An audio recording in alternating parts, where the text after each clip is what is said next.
America! Tom Hand here with Americana Corner. Today we're discussing the Saratoga Campaign.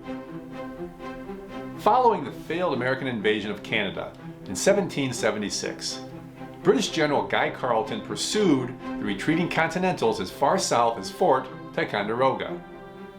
The approaching winter halted Carleton's advance, and he retired to Canada to wait for the coming spring before renewing his assault. However, unhappy with Carleton, Lord George Germain, England's Secretary of State for the Colonies, replaced him with General John Burgoyne.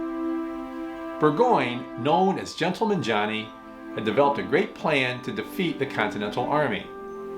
But he was relatively unfamiliar with warfare in North America and the logistical challenges presented by its seemingly endless forests. Burgoyne planned to gain control of the water highway stretching from Montreal to New York, running the length of Lake Champlain and connecting to the Hudson River via a short portage.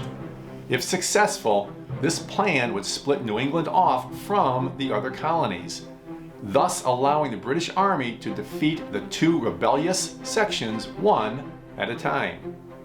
Burgoyne was to head south from Montreal, capture Fort Ticonderoga, and continue on to Albany. Meanwhile, British forces in New York under Sir William Howe would move north up the Hudson River to rendezvous with Burgoyne.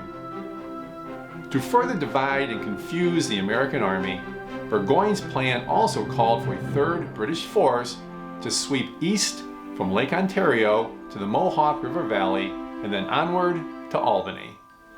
However, English officials did not make it clear to General Howe that he was expected to support Burgoyne's efforts. This lack of clarity of command would cost the British Army the campaign and ultimately the war.